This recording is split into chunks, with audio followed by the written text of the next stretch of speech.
mutonere ebirabo ebivudde mu ffe.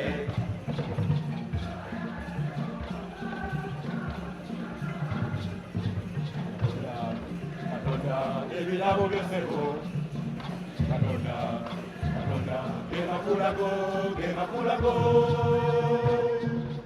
Omutima gwange gute ekigambo kyoti n'oluyimba lwange luyimbira Katonda.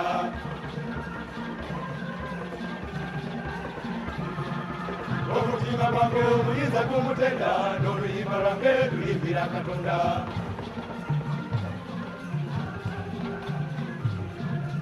Olulimi lwange tendo luliwoyo n'oluyimba lwange luyimbira Katonda.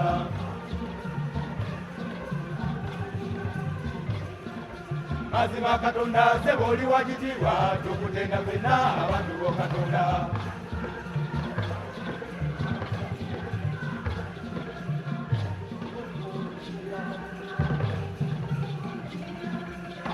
Kituufu luyimbira Katonda, kituufu luyimbira Katonda. Omutima gwange n'olulimi lwange babiyimbira Omukama twagala okuzama. Namuwate lugaba namuwate, namuwate lugaba twagala okuzama. Namuwate lugaba namuwate, namuwate lugaba twagala okuzama. Lugaba, lugaba, lugaba. Taata bisibe, ebibeera n'essente ebibyo bisibe.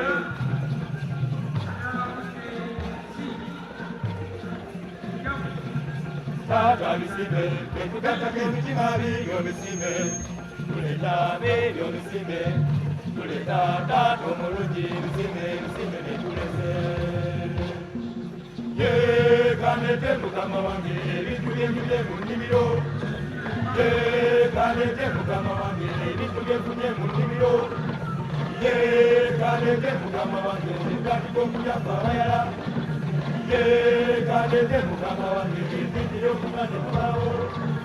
Yeekanete Mukama wange ebyokulya obulungi obulala.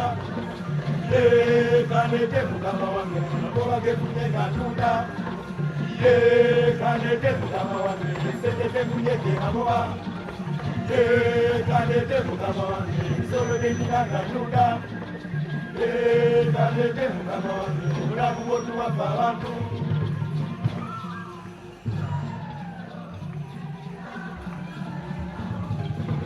Wewe yagala ssebo tukutonera ebirabo ebivudde mu ffe.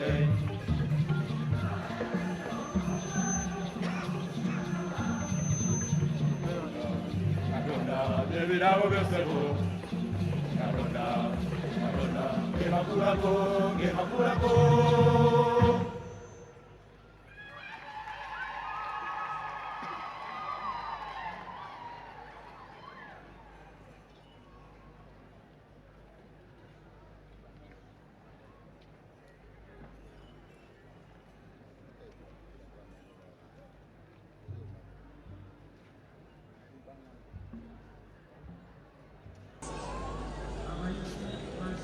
Joseph Nakola.